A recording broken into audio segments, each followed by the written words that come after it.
Salut à tous, Jean-Pierre de teamtennis.fr pour vous présenter le test de la raquette de tennis Ed Grafen XT Extreme Pro. Le même modèle qu'utilise Richard Gasquet. Bon, peut-être que la sienne est un petit peu plus lourde, en tout cas il s'agit du même modèle. Je vais vous laisser regarder quelques balles que j'ai faites quand j'ai testé cette raquette et puis je vais vous dire juste après ce que je pense de cette raquette. A tout de suite.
Comment?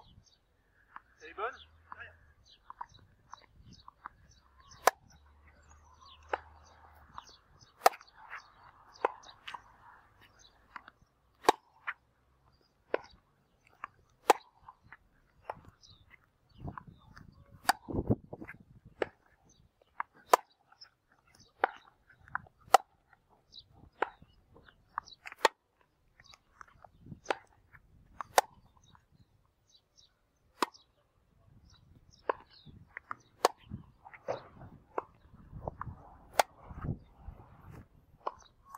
Alors la Ed Grafen XT Extreme Pro, qu'est-ce que j'ai pensé de cette raquette? Qu'est-ce qu'on peut en dire surtout?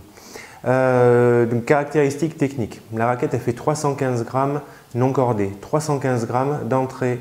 Pour moi c'est pour des secondes séries parce que sinon en dessous ça risque d'être trop lourd. Alors le poids c'est une chose mais il n'y a pas que ça. Toujours quand on regarde une raquette, ne regardez pas que le poids, regardez aussi l'équilibre de la raquette de tennis. Là l'équilibre il est à 31 cm, ça veut dire quand je cherche le point d'équilibre, il se situe à 31 cm à partir du bas du manche, raquette non cordée, donc peut-être à peu près 32 cm une fois qu'on aura mis le cordage.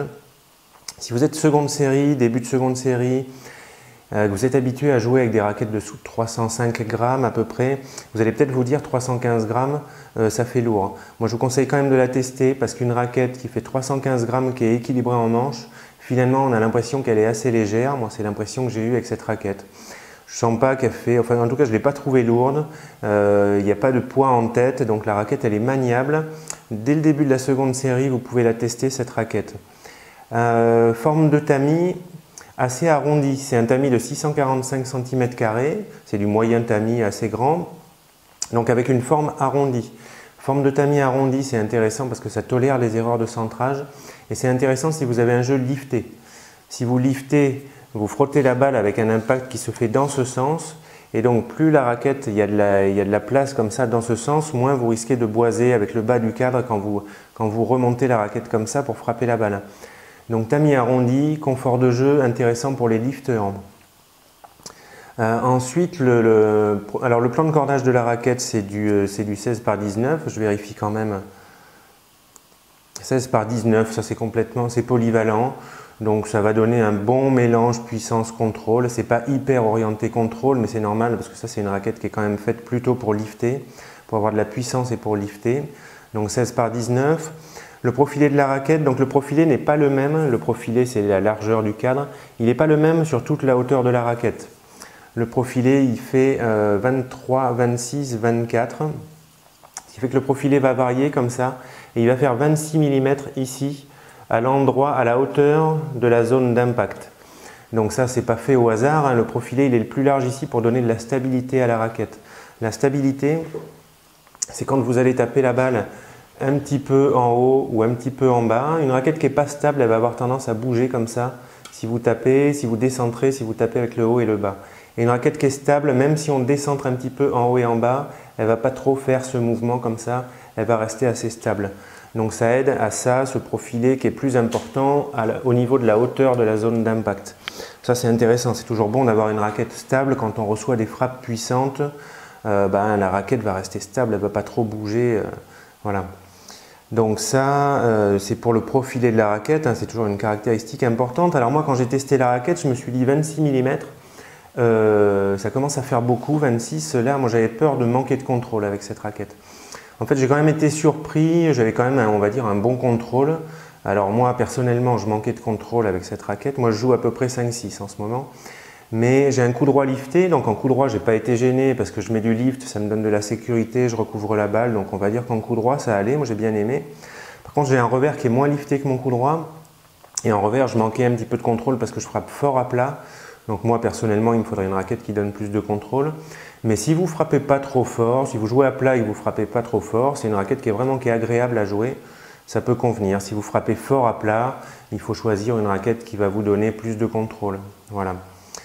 Donc résumé, ça, la Extreme Pro, c'est pour les joueurs de seconde série qui veulent de la puissance, il y a un bon mélange puissance-contrôle et plutôt pour des joueurs qui jouent lifté. Ça, c'est intéressant pour les joueurs qui mettent de l'effet dans la balle. Voilà, avec une raquette maniable qui n'est pas lourde en tête. Si vous n'êtes pas seconde série, mais que cette raquette vous intéresse du fait de ses caractéristiques, parce que vous avez un jeu plutôt lifté, mais vous avez peur qu'elle soit un petit peu lourde, il y a d'autres raquettes dans la gamme des Extreme. Vous avez la Graphene XT Extreme MPA. MPA, c'est le A, en fait ça veut dire c'est adaptateur, enfin en anglais. Ça veut dire que sur la MPA, vous allez pouvoir modifier le plan de cordage. C'est-à-dire que vous allez pouvoir jouer soit avec un plan de cordage 16x19, soit avec un plan de cordage 16x16 qui vraiment va favoriser encore plus le lift. 16x16, ça fait un plan de cordage encore plus ouvert. Donc ça peut être intéressant. Donc le plan de cordage, vous le changez quand vous cassez votre cordage. Vous demandez à celui qui va... Enfin, il y a des petits éléments à changer là sur le côté de la raquette qui fait que vous allez pouvoir passer d'un plan de cordage 16x16 ou un plan de cordage 16x19. C'est intéressant. Comme ça, si vous ne savez pas ce qu'il vous faut comme plan de cordage, voilà, vous pouvez changer. Il y a un plan de cordage dynamique en fait sur la raquette. Donc sur la MPA qui fait 300 grammes. Donc ça peut convenir à des joueurs en 3e série, 300 grammes. Après, dans la gamme des des Extreme, pardon, on a la Rev Pro. La Rev Pro, elle fait 270 grammes non cordée. La Rev Pro, Extreme Rev Pro, 270 grammes, je dirais 4e série, fin de 4e série. Voilà, 270 grammes. Et il y en a une qui est encore plus légère. Si 270 grammes, vous avez peur que ça fasse encore trop lourd, il y a la Graphene XT Extreme Light. Donc c'est la plus légère de la gamme des Extreme, elle fait 265 grammes non cordés. Là, vous êtes un homme débutant, vous pouvez carrément prendre cette raquette, 265 grammes. Ça convient pour un débutant, pour un joueur de début de 4e série.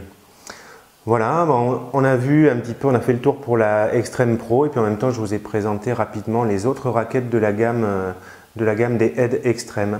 J'espère que cette vidéo vous a intéressé. Si vous cherchez une nouvelle raquette de tennis, laissez-moi un commentaire en bas de cette vidéo, cliquez sur le pouce si vous avez bien aimé, posez-moi des questions sous la vidéo ou alors sur mon site www.team-tennis.fr si vous avez des doutes concernant votre choix de raquette de tennis. Je vous dis bon test de raquette de tennis, bon tennis et à bientôt pour de nouvelles vidéos sur le matériel ou sur d'autres domaines sur le tennis pour être la technique, le mental, tout sur le tennis. À bientôt!